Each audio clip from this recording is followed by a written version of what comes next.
sur l'unité de Non, non, Alors. j'ai vu, mais je lui ai dit, madame, c'est bizarre, vous l'avez marqué pour lundi. Elle a fait, ouais, mais c'est mardi parce qu'on n'a pas terminé les exos lundi. Donc, qu'est-ce qu'on a vu dans ce chapitre?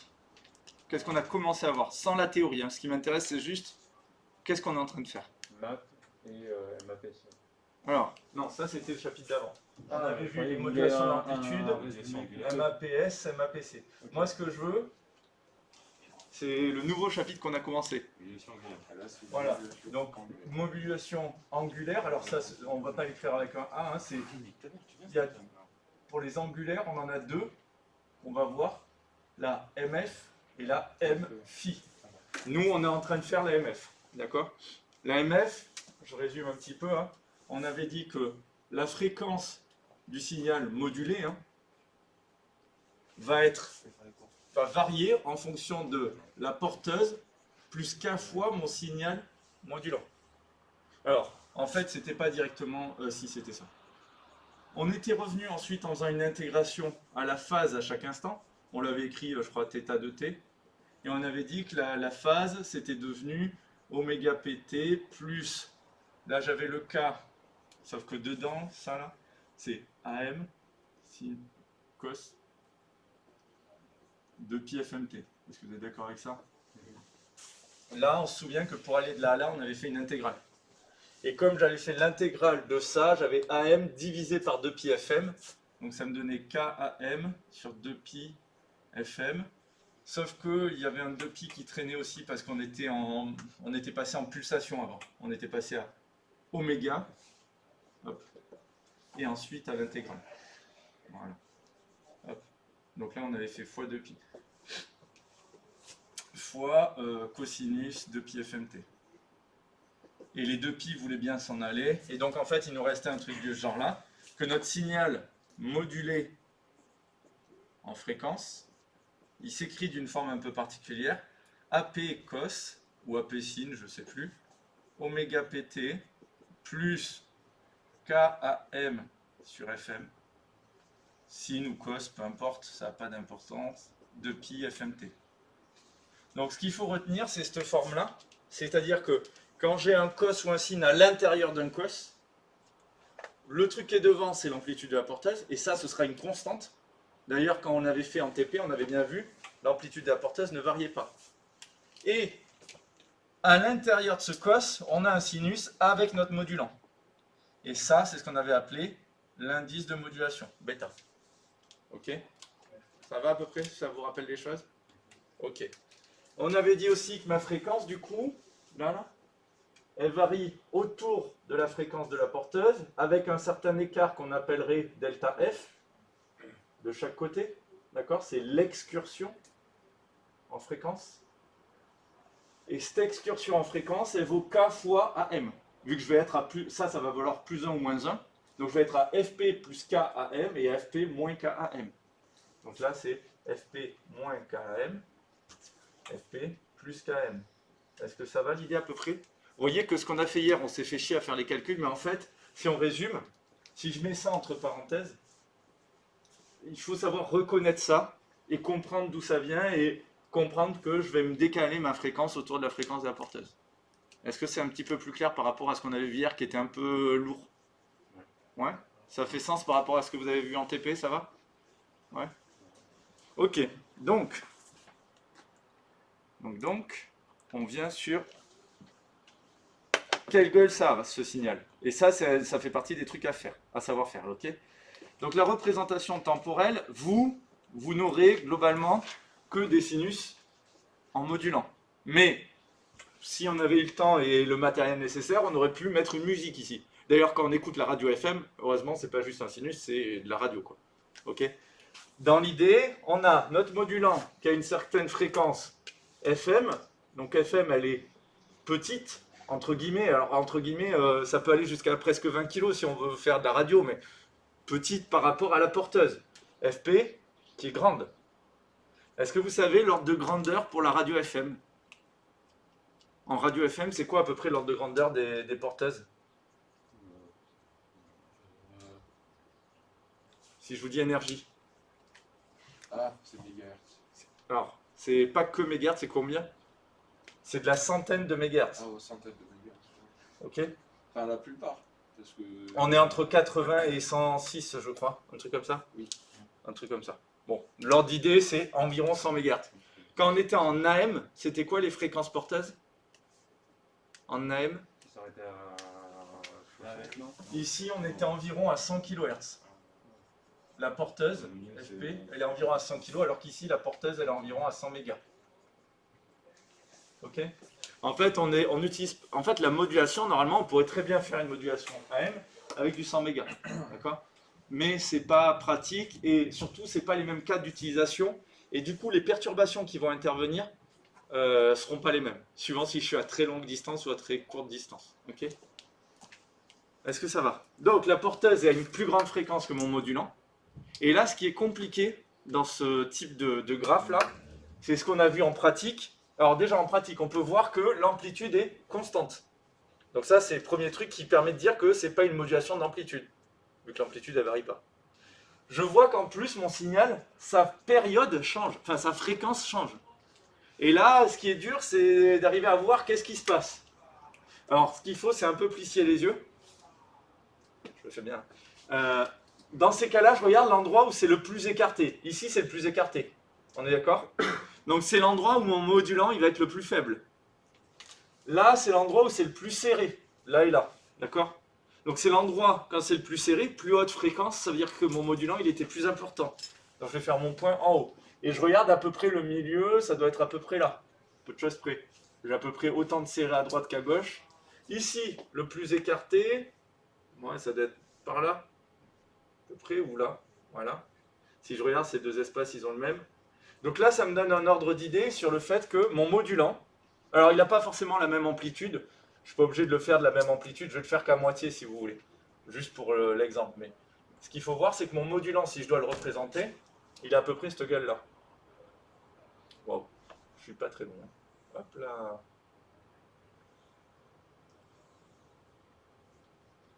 Ok. Alors attention, il n'a pas la même échelle que AP. Mon modulant, si je dois prendre l'échelle du modulant, hein, M de T, son 0, ce serait ici par exemple. Ça dépend de, est-ce que mon modulant, il peut être négatif ou pas. Nous, dans notre TP, il ne pouvait pas être négatif. Là, ici, on va supposer, comme on a supposé que le modulant, il était sinusoïdal, ici, il est à moins AM, et là, il est à plus AM. Vous le voyez? C'est bon? Du coup, qu'est-ce que je peux mesurer ici? Ben, c'est un peu chiant, déjà. Il va falloir que je mesure la période du modulant. Ben, si je l'ai dessiné comme je viens de le faire, je peux la mesurer là. Ça, c'est la période du modulant, TM. Ok? Ensuite, je peux mesurer quoi? Ben, je vais mesurer l'endroit où je suis le plus serré. Ben, là, je suis le plus serré. Ça, c'est la période de la porteuse quand je suis avec la plus grande fréquence ou la plus petite fréquence? Plus grande. La plus grande fréquence. Alors, je vais l'appeler TP max. Alors, ça fait bizarre de dire TP max alors que le T, il est tout petit, mais si j'ai une grande fréquence, j'ai une petite période. Ok? Et là, je vais l'appeler TP min, par exemple. TP min. Et à partir de ça, je peux en déduire FP min égale 1 sur TP min. Bon, je l'écris, c'est juste pour que vous compreniez. Hein. Et là, je peux en déduire FP max égale... Alors attention, c'est pas la porteuse, pardon. C'est la fréquence du modulé. Donc c'est F min et F max. Hop.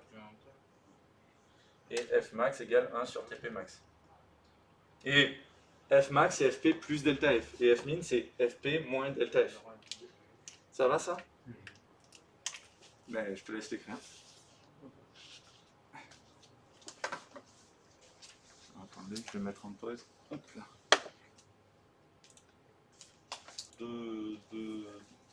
Graphique avec genre soit une modulation d'amplitude ou une modulation... Alors l'exotype, pour moi, ce serait, par exemple, on te donne ça, et on te dit quel type de modulation c'est, quelle est l'amplitude de la porteuse, quelle est blabla. Ok. Donc en gros, on te donne ça qu'avec des chiffres, hein, et tu dois reconnaître les grands paramètres de la fonction. Deuxième possibilité, on te donne un diagramme comme ça. Typiquement, souvent, ce qu'ils aiment bien faire, c'est prendre une capture d'oscilloscope. Parce que comme ça, à côté, il y a souvent des curseurs, des petites mesures, des petits trucs. Et on vous demande, oh, quel type de modulation c'est?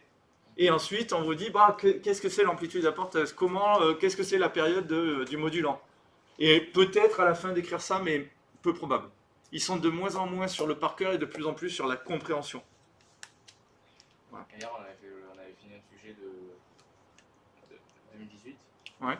Et en fait, on a regardé, mais les trois questions, c'était soit écrit dans les documents réponses, soit exactement. Les calculs, ils donnaient carrément les calculs. Ouais, en fait, et en physique, ils ont tendance à faire la même chose. Le plus dur dans le sujet de BTS, c'est de lire.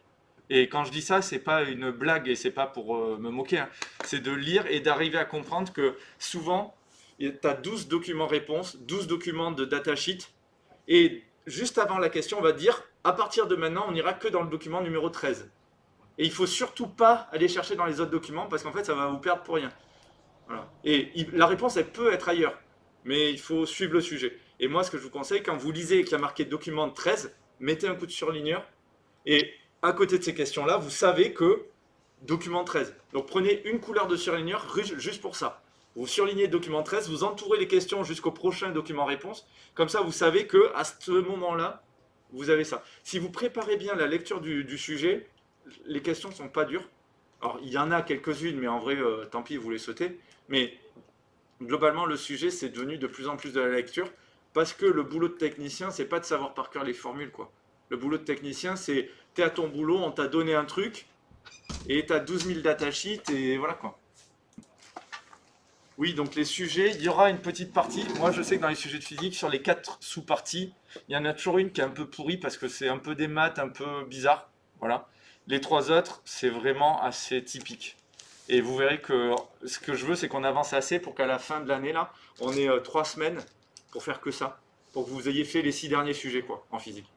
Et 6 derniers sujets, ben, c'est 2 heures par sujet, plus 2 heures de correction à peu près, ou 1 heure de correction. Donc il faut le temps. Voilà. Il nous faut au moins 2 semaines et demie, 3 semaines pour faire ça, et puis le temps que vous alliez relire les cours de première année pour tel ou tel truc. Après, vous allez voir, sur la première année, il demande quoi? Savoir lire un diagramme de Bode, savoir déduire les paramètres, l'ordre, le T0, le oméga 0, redonner à la rigueur la forme, mais souvent elle vous est donnée. Donc voilà, c'est pas, ça casse pas 3 pattes à un canard. Les formules de base sur les ondes, ça va être c'est quoi la vitesse, sachant que je connais la distance et le temps, ou l'inverse, hein, bien sûr. Savoir lire sur un oscillo, ah ben tiens, j'ai 2 ondes, une qui est partie, une qui est revenue. On vous donne les curseurs. Ah, combien de temps elle a mis pour faire l'aller-retour, et on vous demande ensuite d'en déduire la distance ou inversement. Voilà un petit peu à quoi on peut s'attendre, quoi. Donc beaucoup de capture d'écran d'oscillo, beaucoup de lecture. Et c'est pas compliqué, mais il y a beaucoup d'infos à l'affichage. Et souvent, on va vous dire, ah, c'est quoi comme type de modulation? Et en fait, sur la capture d'écran du générateur, c'est marqué. Voilà, ça arrive, ça. Il y avait un exo comme ça, on vous demandait, ah, c'est quoi comme constellation? Et sur l'oscillo, il y avait marqué constellation 8. Voilà, bref. 8M. Bref. Donc, il ne faut pas se stresser, il faut avoir compris les trucs, et voilà. Ok? Oui, il y a un peu de calcul, parce que moi, j'essaye de vous pousser si vous continuez en licence. Mais pour le BTS en soi, la physique, c'est pas forcément le meilleur investissement de toute façon. Je vous l'avais déjà dit, mais c'est que 2 heures, et à la rigueur, l'ELEC, c'est un très bon investissement, et pendant nos heures de physique, les dernières semaines, on fera peut-être aussi un peu d'ELEC, des sujets. Si ça peut vous aider, voilà. C'est bon? Je suis désolé, Samuel, je vais devoir bientôt effacer. Ouais, je pense. Alors, ici, j'ai ce graphique. Alors, je le fais ici parce que je ne veux pas trop charger là-bas, mais j'ai ce graphique, je viens de lire Fmin et Fmax. On me demande d'en déduire les paramètres. Qu'est-ce que je fais? Ben, moi, ce que je vous conseille, c'est ici, là où il y a la place, vous allez faire ce schéma-là. GFP, GFmax, GFmin. Alors, le problème, c'est que FP, je ne l'ai pas lu. Donc, ce que j'ai lu, c'est ça. J'ai lu Fmin, j'ai lu Fmax. Est-ce que je peux déduire FP? Ouais. Comment? On prend les deux qui les séparent, on divise. Voilà, on fait la somme des deux, Fmin plus Fmax, divisé par 2. J'ai fait la moyenne, quoi. Félicitations, vous avez trouvé FP. Il n'apparaît pas du tout ici. Visuellement, on ne peut pas le trouver FP, d'accord? Mais on peut le déduire en faisant la moyenne. Maintenant, je cherche delta F. Est-ce que je peux l'avoir? Ouais. Exactement, presque. Là, c'est delta F. Là, c'est delta F. Donc si je fais Fmax moins Fmin, j'ai 2 delta F. Fmin moins Fmax. Donc c'est Fmax moins Fmin pour avoir un résultat positif, pas Fmin moins Fmax, divisé par 2 parce que j'avais 2 fois delta F. Voilà. Donc vous voyez, moi pour moi, en fait, ces deux formules, elles sont à savoir faire, mais en fait, si vous connaissez ce schéma, vous pouvez le refaire vous-même. D'accord ?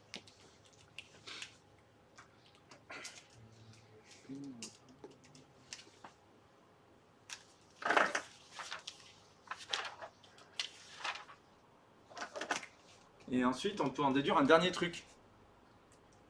Est-ce que vous... Regardez. Or, on sait que bêta, alors ça peut être écrit de deux façons, Km sur Fm, mais ça peut être aussi écrit comme delta F sur Fm. Donc, delta F, c'est bêta Fm. Fm, je peux le lire ici. Fm, je peux lire Tm. Donc si je peux lire Tm, je peux en déduire Fm égale 1 sur Tm. Et donc, si je connais ça, je viens de trouver ça, je peux calculer bêta. Ok? Ça va à peu près? Et pareil, si on m'a donné K, parce que K il est toujours donné dans le sujet, je connais Fm, je connais bêta, si je connais K, ben je connais AM. Vous voyez qu'en fait, avec ça là, félicitations, j'ai fini. Donc moi, ce que je vous conseille, ça on l'avait déjà écrit avant, moi je la réécrirai avec ces formules-là, parce qu'en fait, comme ça, vous avez tout au même endroit. Alors, tu me disais, delta F, il faut la calculer avec bêta. Bêta, tu connais pas. Oui, si on connaît bêta. Oui, mais si tu connais bêta, en fait, là, l'exo, je pars de ce que je peux lire. Ce que je peux lire, c'est Tm, donc Fm, Tmin, donc Fmin, Tmax, donc Fmax. Et je regarde tout ce que je peux déduire. Et je peux lire AP aussi. Je ne peux pas lire AM. Parce qu'en fait, souvent, AM, il n'est pas tracé. Donc, je peux lire AP, mais je ne peux pas lire AM. Donc, si je regarde dans tout ça, à partir de Fmin et Fmax, je peux calculer Fp, qui est le milieu. Je peux calculer le delta F. Par contre, le reste, je ne peux pas. Donc, je regarde qu'est-ce que je connais dans ces formules. Delta F, je l'ai calculé. Fm, je peux le lire. Fm, je peux le lire. K, il sera donné dans le sujet. Bêta, il n'est pas encore connu. D'accord? Mais, comme je connais delta F et Fm, je peux en déduire bêta. Et comme je connais delta F, Fm, K et Fm, je peux en déduire M. C'est une déduction. Ok? Est-ce que c'est plus clair le sens des trucs? Ouais, pour tout le monde. Donc, ce qu'il faut bien voir, ce qui est dur dans ce schéma, c'est qu'il y a des trucs qu'on peut lire directement, Tmin, Tmax, mais on est obligé de tracer nous-mêmes M de T pour en déduire Tm. Ok, le sinus, je dessiner le TM. Ok. Donc ça, c'était la modulation de fréquence. D'accord? On va parler maintenant de la modulation de phase. La modulation de phase, ce qu'il faut voir, la différence, c'est que je ne modifie pas la fréquence, je modifie directement la phase. Ce qui est cool pour nous parce qu'il n'y a pas d'intégrale à faire du coup. Parce qu'on module la phase. Voilà, parce qu'on module directement la phase. Et donc en fait, si je module directement la phase, θ de t, bah, ça va être ma phase de mon truc d'origine de ma porteuse, donc c'est-à-dire oméga p fois t, plus k fois m de t. Directement, mon signal m de t, il apparaît dans la phase, et plus l'intégrale de m de t. Ce que ça change, c'est que mon signal modulé en phase, le signal modulé en phase, ça va être AP cos oméga pt plus km de t. Ici, avant, on avait l'intégrale de m de t, là, on n'a plus que m de t. La différence, c'est quoi? Bah, c'est que c'est bonnet blanc et blanc bonnet. Il y a juste une opération d'intégrale entre les deux. Mais en fait, une modulation de phase, c'est exactement la même chose qu'une modulation de fréquence, et une modulation de fréquence, c'est exactement la même chose qu'une modulation de phase, sauf que c'est différent. Mais globalement, c'est ce qui change, c'est ce qui est ici. Là, ici, on n'a que m, alors qu'avant, comme on était sur la fréquence, on a l'intégrale de m, pour revenir sur la phase. Mais du coup, c'est pour ça qu'en fait, au programme de BTSSN, si vous regardez la première page de mon cours, le seul programme pour vous, c'est la modulation de fréquence. La modulation de phase n'est pas au programme, or, elle est plus simple à gérer que la modulation de fréquence. Samuel, s'il te plaît, ton masque. Et ta bouche en même. Merci. Donc, modulation de fréquence et modulation de phase, c'est en même temps. D'accord? C'est la même chose et voilà. Mais, ça, c'est pas au programme théoriquement. Le Ok, donc je vais vous en parler rapidement juste pour vous montrer que c'est la même chose et voilà. Ça n'a pas une importance capitale, mais je vais vous le montrer pour que si jamais vous continuez là-dedans, vous puissiez le faire. Donc ici, ah ben oui, j'ai oublié d'effacer. Θ de t, ah ben je l'ai écrit là. Θ de t c'est oméga pt plus km de t. Donc dans ce carré-là, là, vous écrivez oméga pt plus km de t.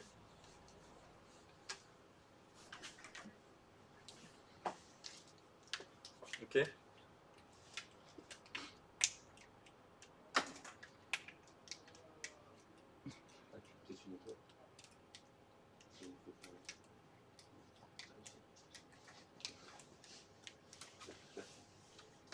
C'est bon? Donc ici, on pourrait faire la dérivée pour obtenir la pulsation et ensuite la fréquence, mais on s'en bat les couilles. Bref, ce qu'il faut voir, c'est quoi? C'est que S de t qui est là, c'est celui que j'ai écrit en bas. C'est ça. Sauf que ici, on est dans le cas d'un modulant sinusoïdal, donc en gros, ça va faire AP cos oméga pt plus KAM cos de pi FMT. Donc vous voyez la différence, c'est qu'avant ici on avait un cos, on avait un sin, là on a un cos, et avant ici on avait le divisé par 2 pi FM, et là on a plus ça quoi. Ok. Donc la différence elle est pas majeure, c'est la même chose en différent quoi. Ok. Est-ce que c'est bon? Et ça, le nouveau indice de modulation pour une modulation de phase, ce serait ce truc là. Ok, parce que c'est le coefficient qui est devant. Bon, voilà, c'était une petite parenthèse. Cette page, elle ne concerne pas vraiment, parce qu'on l'aura. Elle est hors sujet. On l'aura pas à l'éval. Non. Elle est hors programme. Je l'ai mise en fait juste pour vous montrer que les deux, c'est la même chose. Et en fait, celui-là, il est limite plus facile à comprendre que celui de fréquence. Il y a certaines années, je commençais par ça, et ensuite j'ai expliqué la fréquence. Ouais. Mais le chapitre, ce qui est con, c'est qu'il s'appelle quand même modulation angulaire. Donc, bon, c'est de la modulation de fréquence, d'accord? Voilà. Vous, ce qu'il va falloir savoir faire, vous voyez, c'est les compétences exigibles. Regardez toujours le début de la page. En fait, quand vous voulez réviser, vous regardez, est-ce que vous comprenez tout ça? Est-ce que vous savez définir chacun des éléments qui est donné ici? Si oui, globalement, vous avez compris le chapitre, quoi. Ok? Ça, c'est le programme officiel. Alors, je dis pas que c'est la Bible, mais ça vous donne une idée de savoir est-ce que c'est au programme, est-ce que c'est pas au programme. Je vous le mets à chaque fois. Comme ça, au moins, vous savez si c'est au programme ou pas. Ok? Après, vous verrez, les exos, c'est ce que je vous disais, ils sont pas forcément aussi compliqués que comment le programme est écrit. Donc, tout à l'heure, regardez, notre modulation de fréquence qui est là, ça, c'était notre modulante, quand j'étais en modulation de fréquence. Bah, si je fais une modulation de phase, en fait, j'ai mon signal qui est ici, c'est mon m de t, et je calcule sa dérivée, et c'est la dérivée qui me fait une modulation de fréquence. Et une modulation de phase, c'est une modulation de fréquence avec une dérivée. Voilà. Donc, c'était juste pour le dire comme ça, on s'en fiche. Je vous montre juste que c'est globalement la même chose, mais avec un décalage temporel, quoi. Ok. Bref, nous, ce qu'on avait vu, c'était le VCO. Ok. Donc, le VCO, il génère une tension. Alors, j'avais mis sinusoïdale ou carré, mais en fait, c'est une tension périodique, hein, de manière générique. En sortie, dont la fréquence dépend de la tension de commande en entrée. Donc, je peux écrire que Fs, c'est une certaine fréquence centrale plus K fois le signal en entrée. Ok? Donc, nous, le signal en entrée, on aime bien l'appeler, par exemple, M de T. F0, F0, là, c'est un delta F. C'est le F porteuse pour nous. Ah, d'accord. Nous, c'est la porteuse, quoi. Ça, ce sera souvent la porteuse. La fréquence de la porteuse. Ok? Voilà. Mais en fait, le VCO en lui-même, il n'a pas de porteuse. Tu vois ce que je veux dire? C'est pour la modulation de fréquence, le F0, ça correspond à notre porteuse. Parce qu'on utilise le VCO pour faire de la modulation de fréquence. Mais le VCO en lui-même, il a une certaine fréquence de base, la fréquence de repos, et quand j'y rajoute une tension, il se décale. Mettons, on voudrait FS, on prendrait notre porteuse. Pardon? Si on voulait FS, on prendrait le résultat de notre porteuse. Je n'ai pas compris. Je suis désolé. Je n'ai pas compris ta question. Bon, ce qu'il faut retenir, c'est que le VCO, il fait notre modulation de fréquence, quoi. Ok. C'est bon? Ouais, faut redescendre. Allez hop.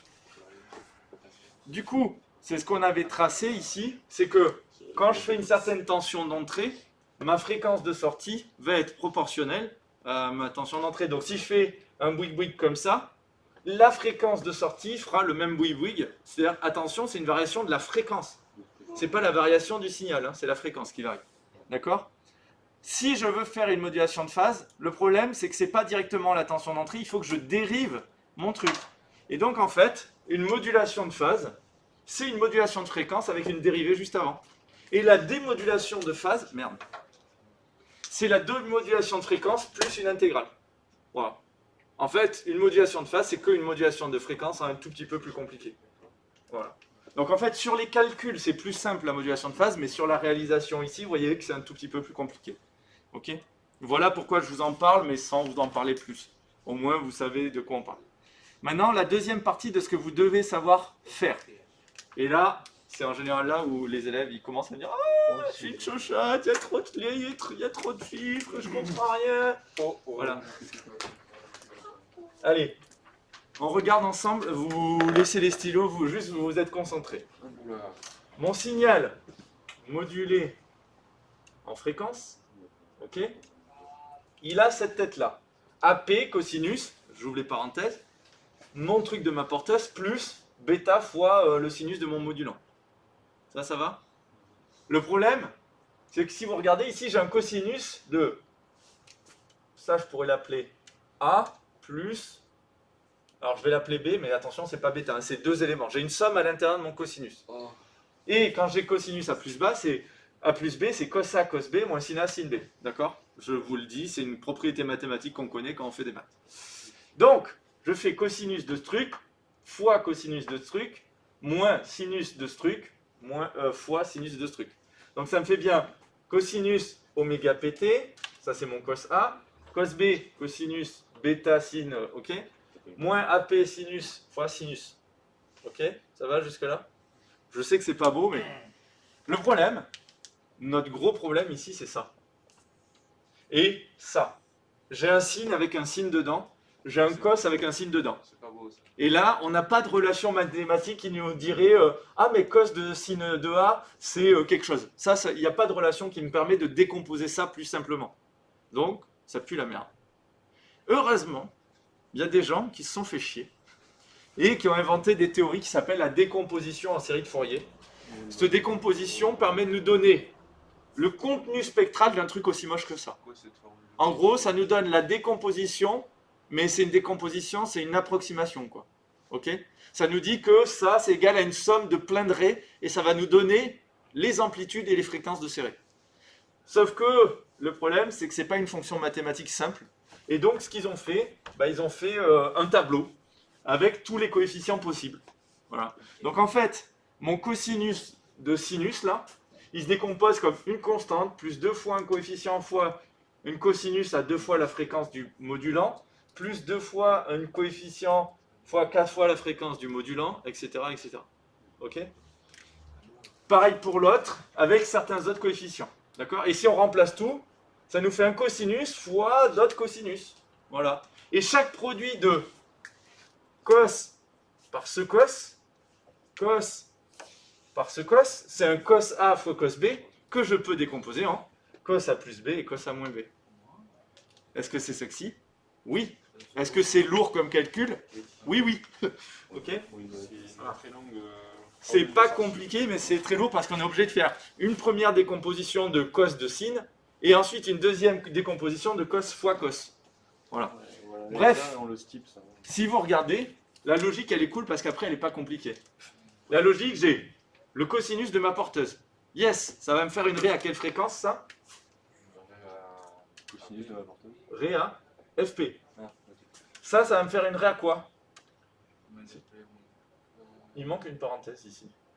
Hop, j'ai oublié des parenthèses. Hein.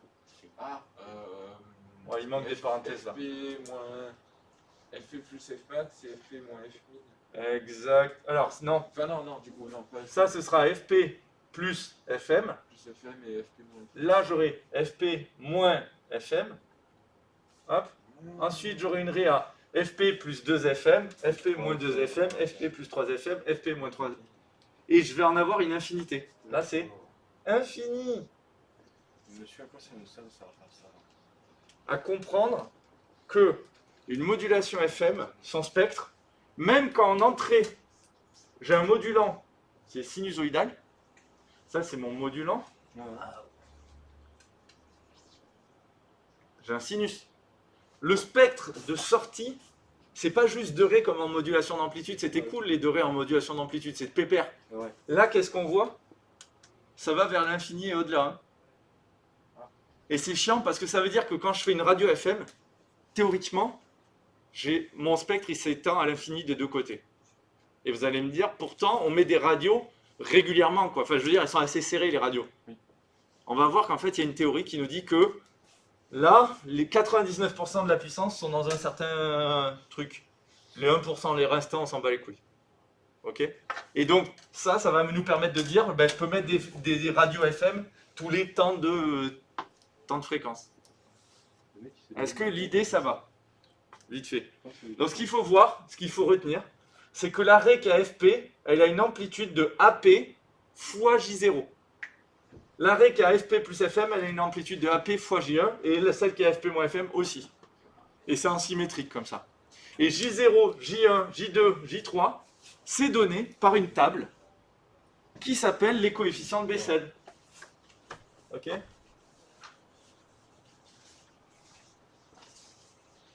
coefficient de la vaisselle. Les coefficients de la Bessel, ouais, c'est ça. Alors, les coefficients de Bessel dépendent d'un truc. Alors ici, il y a marqué M. Moi, je l'ai appelé MF, ou sinon bêta. Hein. Ok, donc là, ça dépend de bêta. Donc, on va imaginer que j'ai un bêta qui vaut 1. Si bêta vaut 1, je viens ici. Et donc, mes coefficients sont ici. Ok? Petite question. J'ai combien de raies? Plusieurs. Alors, regardez. 16. On va demander à Samuel qui a vraiment envie de parler depuis tout à l'heure. Samuel Faury. 4, 5, Perdu. 3. Perdu. 7. Ouais. Ah oui, il y a le 0. En fait, le J0, c'est la centrale. Et ensuite, ces trois-là, elles vont être des deux côtés. Là, c'est moins 1, plus 1, moins 1. Donc, ça va être, là, j'en ai 2, 4, 6, plus une au centre, 7. C'est à chaque fois, c'est moins 1, plus 2. Ça va l'idée? Ouais. Bravo à Arthur pour sa vision du futur. Ok. Est-ce que ça va l'idée? En fait, tous les autres ici, il y a des coefficients, d'accord? Mais ils sont tellement petits qu'ils sont négligeables. Ok? Est-ce que ça va l'idée? Donc ça, c'est forcément donné, bien sûr. Et vous voyez qu'en fait, on ne s'amuse pas à les savoir. Hein. C'est forcément un tableau de correspondance. Si j'avais 1,1 pour mon coefficient de bêta, bah en fait, il me faudrait une table plus précise que celle-là. Il y a des coefficients en fait à 1,1, mais il faudrait avoir la table où il y a les coefficients à 1,1. Vous voyez ce que je veux dire? Il n'y a pas que ça qui existe. Là, on vous donne une table d'exemple. Alors, il y a vraiment jusqu'à 1,1, 1,2. Il y a une infinité. Voilà. Les coefficients de Bessel se calculent par une méthode hyper compliquée et du coup, pour nous, on vous donne la table. D'ailleurs, pour en école d'ingé aussi, on donne la table et voilà. Okay. Après, il existe une fonction un peu chiante de comment elles sont définies par récurrence, tout ça. S'en bat les couilles. Okay. Voilà. Est-ce que ça va l'idée? Donc après, vous verrez, on va faire des exemples. Hein. Ça va aller. Et donc, ici, bon ben voilà. Si j'avais bêta égale à 2, ben, si je vais voir bêta égale à 2, j'ai 1, 2. Alors là, je fais 2, 4, 6, 8, 9 raies. Voilà. Oui. Comment on va faire pour présenter le truc en ASL? Ça n'a rien à voir, donc on regardera plus tard. Du coup, je finis ça.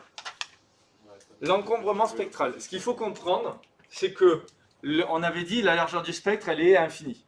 Mais en fait, 98%, alors j'ai dit 99 tout à l'heure, mais en gros, c'est à un certain endroit, d'accord? Et c'est compris entre quoi et quoi? Ben, entre Fp moins Fm plus delta F et Fp plus Fm plus delta F.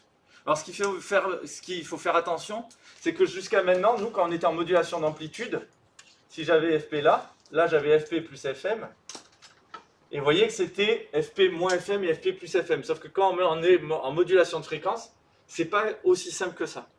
Ok? Donc faites attention à ne pas confondre les deux. La largeur de bande, c'est quoi? Ben, la largeur de bande, c'est ça moins ça. Ouais.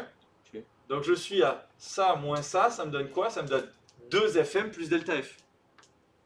Ouais. Vous le voyez? Donc là, la largeur de bande, c'est 2fm plus delta f. C'est pas plus 2 delta F. Si, mais j'ai mis le 2 en facteur, pardon. 2 facteurs de fm plus delta f. Mais oui, je suis d'accord avec toi. Est-ce que vous voulez que j'écrive le calcul avant? Au-dessus? B égale fp plus fm plus delta f moins, donc je vais mettre des crochets juste pour dire qu'on fait ça, fp moins fm plus delta f. C'est juste pour que vous sachiez d'où ça vient, quoi. Ok? La forme, l'autre forme est mieux, par exemple.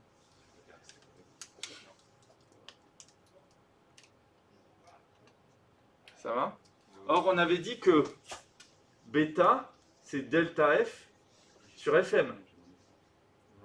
Donc delta f, je peux le réécrire comme bêta fm, si j'ai envie. Regardez, si je remplace delta f par bêta fm, j'ai fm là et fm là du coup. Ah. Alors là, je vais l'écrire ici. Delta f égale bêta fm.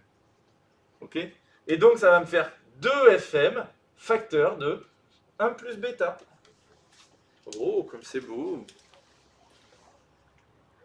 D'accord? Et ça s'appelle la règle de Carson. C'est un pote à Bessel. Quoi? C'est un pote à Bessel. Dommage que le prof ne l'ait pas compris. C'est pas grave. Je réfléchis, mais C'est dommage. je dois être trop fatigué peut-être. Désolé Samuel.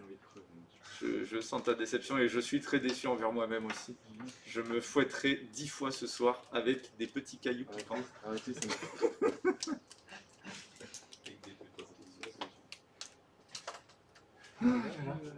Alors, si jamais... Donc ça, c'était bien quand j'avais un signal qui était sinusoïdal.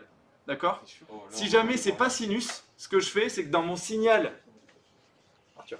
Si jamais c'est pas sinusoïdal mon modulant, par exemple j'envoie de la musique, je ne prendrai pas la fréquence du modulant, vu qu'il n'y a pas qu'une seule fréquence, je prendrai la fréquence maximale du modulant.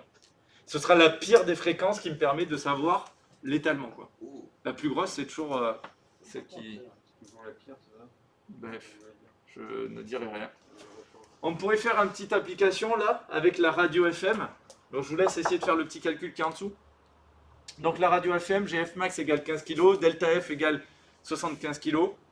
Et donc B, c'est environ tous les 200 kg. Vous êtes d'accord que la radio, c'est environ tous les 0,2 quoi. Voilà. Donc là, vous faites la petite application pour calculer le bêta. On cherche bêta. Donc en gros, je sais que B égale 2 FM facteur de 1 plus bêta. Ok. Et je cherche, par exemple, bêta. Alors attention, quand vous écrivez, regardez, il y a du B, il y a du bêta. Donc il faut s'appliquer sur l'écriture, quoi. Comment marquer la FM, c'est notre fréquence modulée. C'est la fréquence du modulant. Modulaire. Et je cherche bêta. Donc comment je déduis bêta à partir de ça? Pierre, tiens. Je veux que tu me dises, à la fin là, je veux que tu me dises bêta égale. Donne-moi les étapes que tu suis pour me donner bêta égale. Tu as le droit à 2, 3 étapes. Bon, si tu en fais plus que 2, je ne sais pas ce que tu fais, mais... Alors, je commence par quoi? Allez Pierre. Je m'en fous. Je te demande de faire des maths pures, t'oublies tout ce que tu sais sur ce chapitre. Je te demande de m'isoler bêta égale. On enlève le 1 dans la parenthèse. En premier, tu enlèves le 1 dans la parenthèse? Bon, Alors non, il est déjà à l'intérieur. Il y a lui qui est à l'extérieur, c'est mort. Hein. Samuel. le 2, on peut passer de côté. Ouais. Est-ce que tu veux pas envoyer le FM en même temps? Faire un tarif de groupe? Ouais. Alors ça me donne quoi? Ça sera moins cher. Ça fait bêta divisé par 2. B divisé par Ah oui, 2 FM. 2FM égale. 1 plus bêta. 1 plus bêta. Et donc, bêta égale. sur 2 FM. B sur 2 FM, moins 1. J'ai passé le 1 de l'autre côté. Non, non, c'est l'autre B. Ah oui. Je vois pas d'où ils viennent dans le B. Là. Alors ça c'est bêta. Non, ça c'est B. Ça c'est bêta. Ok. Et ce B c'est quoi? C'est la largeur de la bande passante. Ah, des c'est fois, ça, ok. des fois, ils l'appelleront BP si vous préférez. On peut l'appeler BP pour bande Ouais, passante. le B, là. Bande passante. Alors bande passante, je suis pas chaud, mais c'est la largeur de la bande, quoi. Bon, du coup il faut que bêta. Oui, je cherchais bêta. Oui. Donc bêta, c'est la bande passante divisée par 2 FM moins 1. Et ici, on vous dit que la bande passante, elle vaut combien? Ah, 200 kHz. 200 kHz. Et il a appelé comment? Donc 200 fois 10 puissance 3 sur 2 fois FM. La fréquence max, on va dire que c'est du 15 kg. 15 10 puissance 3 moins 1. Là, ces données-là. F max. Du coup, j'enlève les 10 puissance 3. Le 200 divisé par 2, ça me fait 100. Et moi, 100 divisé par 15. 100 divisé par 15, ça fait à peu près 6. À peu près. 6,66. Voilà. Moins 1, ça me fait Il y a d'autres sites, 5,66. Il y a d'autres sites après. Oui, oui. Il y a, regarde. Hop là. Il y a une infinité de 6 là. Qui est apparu. Comme un Pokémon sauvage qui apparaît. On peut garder les puissances Oh, vous avez pour le mis ça, calculer en monsieur. vrai. Parce que c'est 6,6 moins 1. Ah, Ah, incroyable. Oh là là. Oh là là, le génie. Je n'y allais pas. Est-ce que ça va l'idée? Bon, là c'est la partie la plus chiante entre guillemets. Qu'est-ce qu'on peut s'attendre comme exercice? Il n'y a pas d'unité du coup, monsieur Beta. Non. L'exercice qu'on peut s'attendre, c'est on vous donne un spectre. Ok. On vous dit, déterminer la bande passante à moins 3 dB. Vous mesurez ça, ça vous donne une certaine largeur de bande. Ça, c'est mon B, largeur de bande qui est là. Et on vous dit en déduire le bêta, sachant que... voilà. Donc c'est ça, mais avec la lecture graphique d'un spectre. Et ça, c'est exactement la même chose pour la modulation fréquence du coup. Enfin, On est en modulation de fréquence là. D'accord. Mais fréquence et phase, c'est la même chose, mais phase, c'est hors programme, donc c'est pour vous avez que ça à savoir faire. Oui. Alors je suis désolé, mais. Pas de souci. Vous savez, au calcul de bêta là. Ouais. Là vous avez tout rayé. Ouais. Comment vous avez fait pour les rayer? Pour les rayer. Alors le 10-3, les deux 10-3, je les vois. Et ensuite, là, j'ai 200 divisé par 2. Ah, Donc ça fait 100. putain. Et en fait, pourquoi j'ai fait Ah, ça? t'as Parce que vu. tout simplement, 100 divisé par 15, Ouais, ouais, ouais. en fait, 100 divisé par 15, moi je le fais comme ça. Je me dis, c'est comme 100 divisé par 30, mais c'était pas 30 que je voulais, c'était 15. C'est 30 divisé par 2. Et ce 2, en fait, il se retrouve en multiplié, du coup. Parce que divisé par une fraction, c'est multiplié par son inverse. Donc du coup, ça me fait 100 sur 30, c'est 3 fois 2, 6. Ok.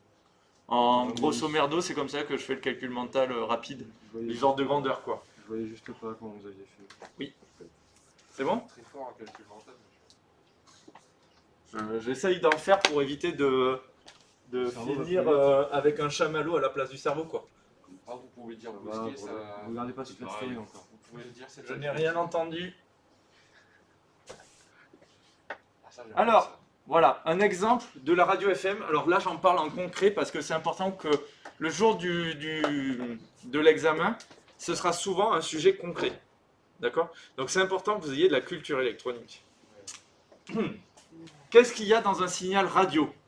En fait, avant que j'en l'envoie en haute fréquence, on va avoir l'audio gauche plus droite. Pourquoi on a le gauche plus droite et pas juste que le gauche? Ah, mais parce que sinon, on n'entendrait que d'un seul côté. Logiquement. On pourrait répéter le truc gauche sur les deux. Ouais, mais il y a certaines musiques qui sont faites pour que. Ouais, les mais fréquences, en fait, c'est plutôt une question historique. À l'époque, ça n'existait pas la gauche et la droite. Il y avait un seul signal qui était du mono. Ça s'appelle le mono. Et le mono, le mono, c'était bien l'ensemble, quoi. Donc c'était le gauche plus droite. Et pour être compatible quand il y a eu l'évolution stéréo, ils ont décidé de conserver le mono. Comme ça, les anciens postes recevaient quand même le mono. Et les nouveaux postes pouvaient recevoir autre chose. Ensuite, on va avoir ici le pilote. Alors dans le pilote, on a des infos divers et variés. Attention à ne pas confondre avec le RDS. Le RDS, en général, c'est le texte que vous voyez à s'afficher sur votre poste radio. D'accord, mais genre, si c'est vous parfait. écoutez Oh, Manu, c'est trop stylé. Donc le RDS, ça, c'est les infos texte qu'on voit afficher, le titre de la chanson, le nom de la radio et tout ça. Et le pilote, ça peut être plusieurs choses. Ça peut être par exemple que c'est une station d'information. Ce qui fait que votre poste, si vous avez activé le mode TA, je crois, ça bascule automatiquement sur la station d'information quand il y a des news. Voilà, il y a des fonctions comme ça qu'on peut activer. Très pratique quand on est sur autoroute, on écoute un CD, et si on activait la fonction TA réglée sur la fréquence autoroute, dès qu'il y a des infos trafic, bam, ça bascule sur la radio le temps du trafic, et ça se remet sur le CD juste après. trop fort. Voilà, donc c'est cool, hein. C'est bien fait quand même. Et ensuite, on a le gauche moins droite. Et en fait, si j'ai un mono gauche plus droite et un mono gauche moins droite, comment je vais faire pour avoir que le gauche ou que le droite?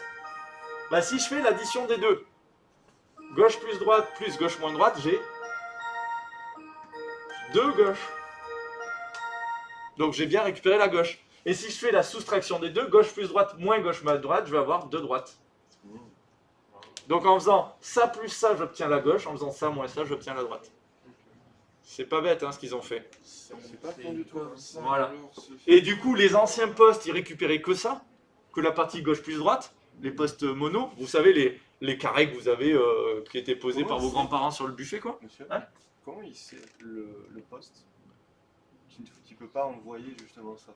En fait, c'est pas le poste qui sait s'il peut envoyer ou pas. C'est que les anciens postes, ils pouvaient recevoir que ça. Donc en fait, avant, à l'époque, voilà ce que c'était la radio. Il y avait que ça. Il n'y avait pas tout ça. Il n'y avait pas d'affichage textuel sur le poste radio en bois là, qui est sur la cheminée. Ce signal, il arrive quand même, mettant sur un vieux poste. Maintenant, oui. Mais l'ancien poste, il filtrait ici. Donc en fait... Ah, à partir de là, il cut. Ouais. Ah putain, mais oui. Et en fait, les nouveaux postes, ils cut ça, ils cut ça, ils cut ça, ils cut ça, ils cut ça. Ouais, tout Et est- il y a des circuits de traitement. Et le filtrage qu'on a vu, par exemple, sur la parabole, c'est exactement ce genre de circuit qu'on va avoir, quoi. C'est des circuits qui récupèrent les différentes parties du signal et qui ensuite les envoient vers un microcontrôleur qui va les interpréter et qui va faire de l'affichage. Ah, c'est stylé, hein? La possibilité de faire un lecteur FM avec Raspberry Pi, mais il faut respecter la loi. Oui, donc ça, je vous l'ai mis sur Moodle. Vous pouvez regarder, ça prend environ 10 minutes à faire. C'est un petit fil qu'on met sur le Raspberry et on peut faire un émetteur FM. Et c'est stylé. Mais il faut respecter la loi. Mais il faut respecter la loi. C'est pour ça qu'ils vous font mettre qu'une petite antenne et pas une grosse. Voilà, vous pouvez mettre